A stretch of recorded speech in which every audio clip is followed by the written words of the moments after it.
Hi everybody. What we want to look at today is something that actually helped us quite a bit. One of those, again, sort of really fundamental ideas in physics. This idea of momentum. And related terms you'll see today is also impulse. And to start with, I'm going to talk about why do we actually need this. Well, the problem is that when we've looked at motion and things moving, we generally kept with two different solutions. We either used kinematics, our big five or five and a half kinematic equations, or we used energy conservation. And they both helped us out in different situations. So the nice thing with kinematics is that it has vector information. That means that, again, it gives us directions as well as magnitude of motion. But the sort of drawback with kinematics is that it's only useful under constant acceleration, or at least at the level we're at. It's really difficult to use kinematics when acceleration changes. And again, I hope you remember from grade 11 that we can only use our big five kinematic equations if acceleration is constant. If the acceleration changes at all, we can't use it anymore. And so then we introduced the idea of energy. And the nice thing about energy, again, is we can use it in any sort of case. It's conserved in all interactions. But the problem with energy is that it only gives us scalar information.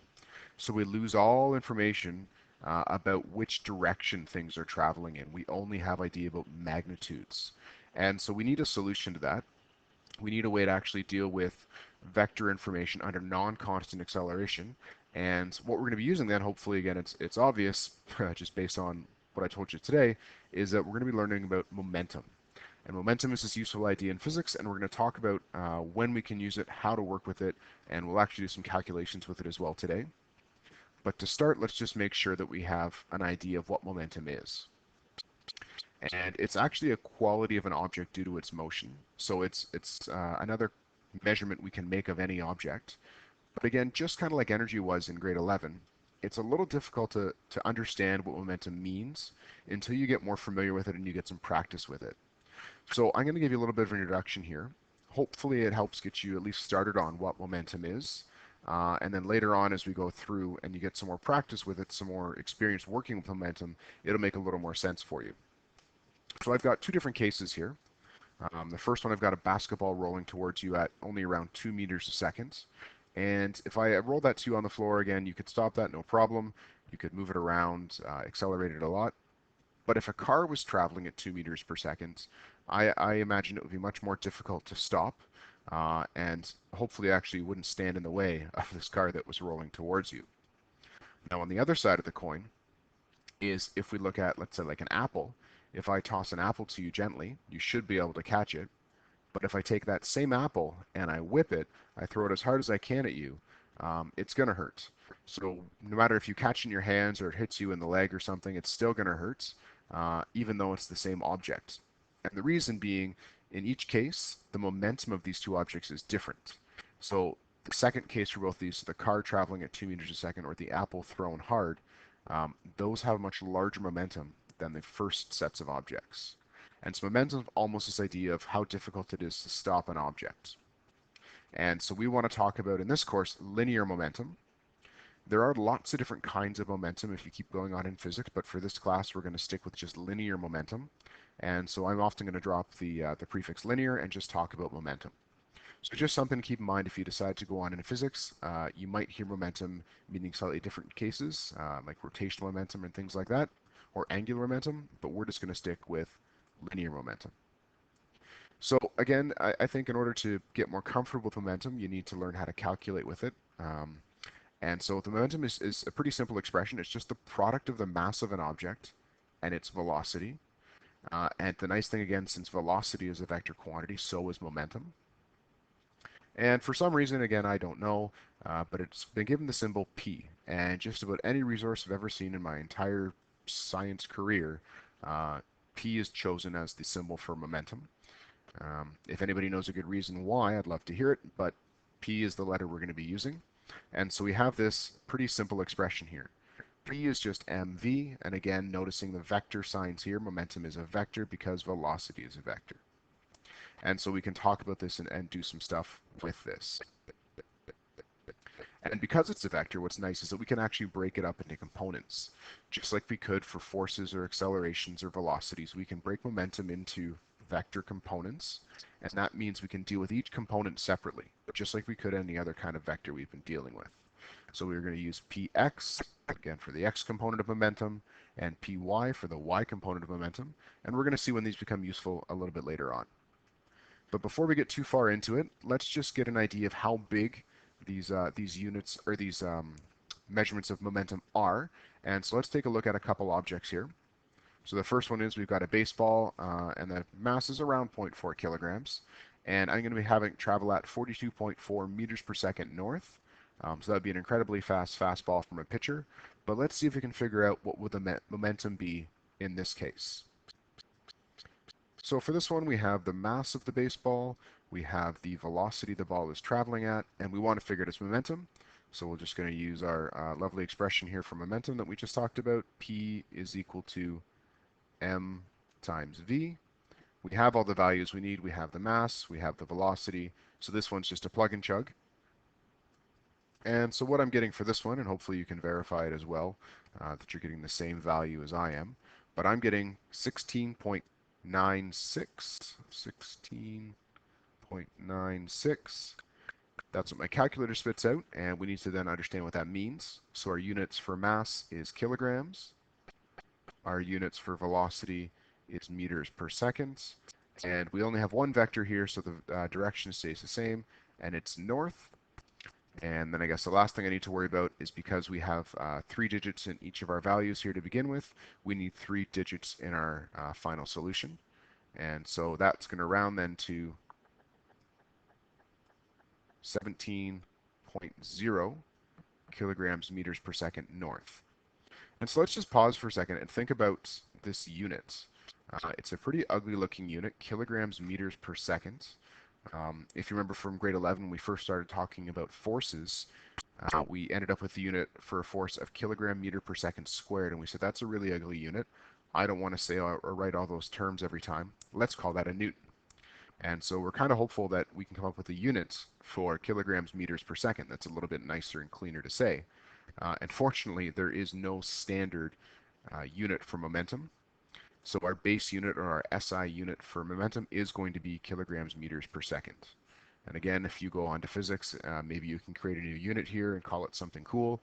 But for right now, we're stuck with just kilograms meters per second. So there's our first example. So a baseball with a pretty fast velocity on it has a momentum of around 17 kilogram meters per second. Let's take a look at another one. So the same baseball, but now we're only traveling at half the velocity. So again, we can try and predict what that's going to be. But if we just kind of go through and take a look what we have and what we want to find, we're still trying to find momentum.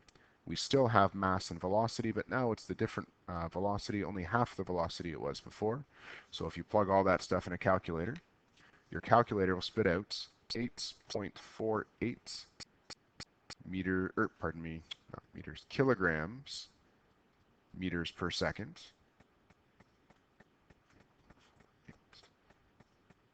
And the direction will stay the same. And that's north. And before, again, we leave this, let's just compare this number, this number to this number. So you'll notice this is half of what this value was. And hopefully that makes some sense, just because, again, we're taking the velocity and cutting it in half. So as soon as you slow an object down by a factor of 2, you're also reducing its momentum by a factor of 2. So let's then take a look at another case. Let's kind of work backwards a little bit. So let's pretend that we want to have a bowling ball. And here's the mass of a bowling ball I made up. And I want this bowling ball to have the same momentum as our baseball, our fastball pitch. So I want it to have 17 kilogram meters per second north. And I want to know how fast would you have to roll that bowling ball. So what I'm going to have you do there is pause this for a minute, grab a calculator. Shouldn't take you more than about 30 seconds, hopefully, to come up with an answer. So come back when you have an answer for me. All right, so I hope you've got an answer for me. Again, we were trying to find the speed or the velocity of this bowling ball to have the same momentum as our initial baseball did. And when I'm doing it, again, please make sure you verify this with me, but I'm getting a velocity for this baseball then of 3.65 meters per second, and that will be to the north, just like it was before, because I want it to have the exact same momentum as this bowling ball, or sorry, this baseball did. So there again is a couple numbers to get you a little more familiar about what momentum actually is and how big these values are. And so let's take a look at a related topic to momentum, an idea of impulse. So to understand why this is important and how this comes about, let's take a second and imagine that we have an object initially at rest. Pick your favorite object around your house. Uh, and if it's at rest, it has no momentum. But if we push it, it's moving, and therefore it's gained some momentum. There's been a change in momentum, and something has to account for that. So for the next little bit, let's consider a golf ball, and we're going to hit it with a golf club. And again, hopefully you can agree that it will accelerate. And the reason it will accelerate is because that golf club applied a force onto the golf ball. And if we want to then take a look at this a little better, let's go through some of the calculations here. So we know that F equals ma, and we know that the acceleration is just the change in velocity over change in time. So if we keep kind of going along like this and pulling a couple things out and making it look a little prettier, we get that m is just the final velocity minus the initial velocity. Do a little bit of rearranging here, multiply by t over here, and if you do, you hopefully can notice that I have a subtraction of two quantities, and these quantities are actually momenta. So I have mv final over here minus mv initial over here. So that's just the final momentum minus the initial momentum. And then I can write that like I can for anything that's subtraction of final minus initial as delta or change. And so we end up with this pretty cool idea that change in momentum, an object's momentum will change by the exact same amount as of the force times the time that that force is acting. So again, just to summarize here, we have this force applied over a time, and it causes this change in momentum. And we're going to call this quantity here, this F delta t, we're going to call that impulse. And this is again a related idea. So we can say impulse causes change in momentum, or the momentum is equal to change in, or sorry, impulse is equal to change in momentum. And at first glance, it looks a little strange. It looks like we might have made a mistake because we're actually going to get units of Newton seconds. Because we have force in newtons times time in seconds, we get Newton seconds. But if you break down what a Newton actually means, hopefully you can verify yourself that it's equal or equivalent to kilogram meters per second, which is our units for momentum. And what's important here is, I know I didn't express it directly, but if I take a look back, we started with F equals ma, and that's true if we're talking about the sum or the overall or the net force. And so when we're talking about that, we're talking about the sum of all forces, the total force, the net force. And in a lot of resources, you're going to see momentum simplified as capital J. Again, if you can tell me why it's J as opposed to something else, I'd love to hear it. Maybe because a J kind of looks like an I. But a lot of resources use impulse as J. And notice again, it is a vector because force is a vector as well. All right, fantastic. Let's do a quick check here. Again, I want you to think about this situation here. You've got a football, and it's being tossed at 15 meters per second. And if you catch it correctly, maybe you're on the CK football team, you're a wide receiver, and you catch that ball correctly, it's not really going to hurt you. But if you're not paying attention or you're not a very good player, it might actually hit you, let's say in the chest or head, and that's going to hurt a lot more than it would be to catch it. And the question is why? So just like before, I want you to pause the video, think about this question, and see if you can come up with an answer. And I'll have you start the video again when you think you've got an answer for me. All right, so I hope you got an answer for me. Again, please don't lie. This is a really useful exercise, I think. And hopefully you've got an answer about why it hurts more to get hit by the football than to catch it correctly. And I hope you can see that the momentum in both of these cases has to be the same. It's the same football traveling at the same velocity, and it's going to end at the same velocity, which is hopefully stopped at the end. So we need some sort of reason why that might be. And what it is we actually have the impulse idea. So both of these objects, well, actually, sorry, it's one object, I suppose. This object starts at the same initial velocity, ends at the same final velocity. So these don't change. It has the same mass. So in both of these cases, delta P is the same. Delta P is equal to the same thing for both of these cases. So delta P prime is equal to delta P. And that's equal to F delta t. So it's not the change of momentum that's different between these two cases. And it's not the impulse that's different. What's different is all about this term over here. Force times the time is the change of momentum. So for both of these cases, this product has to be the same, F delta t. And that means you either need a large force over a short time or a small force over a long time. And so I've got sort of a further description down here. So hopefully, again, you come up with a similar idea when you answer this question yourself. And if not, of course, let's talk about this in class tomorrow, but I'm going to leave that for now. And I'm going to talk about briefly one of the really cool things about momentum and why momentum is really helpful, especially when we're dealing with non-constant or non-constant acceleration or forces. So if we do have constants, force, then hence constant acceleration, we can actually just use that force in our expression, no problem at all. And if the force varies, or it changes, or it's a variable force, we have a couple different ways we can deal with it. If it's a simple linear case, that's going to be really nice for us in grade 12 because we know how to handle that. Notice that if I had a simple constant force, let me draw over top of this graph here, and I wanted to, that's supposed to be a constant force, and I wanted to calculate the impulse, pretend that's a horizontal line, of this force, I would take the force that it's at, so like 14 newtons, multiplied by the time it's traveling over, so 2.5 seconds. So notice that's just the area of this imaginary little rectangle here. And that's true in general. Kind of like how we did with our motion graphs last year and reviewed again this year. That the area under this curve will actually tell us the impulse. So I can still use my expression here to get an idea of impulse, but we're going to be using the area under the curve, which is F delta t, but for all times, all little slivers of time. So I want the area of this triangle, and again, hopefully remember the area of a triangle is base times height over 2, or half base times height. So the height of this triangle is 20 newtons east. The base is 2.5 seconds. So 2.5 seconds times 20 newtons divided by 2 gives us 25 newton seconds north. So there's a great way to determine the impulse.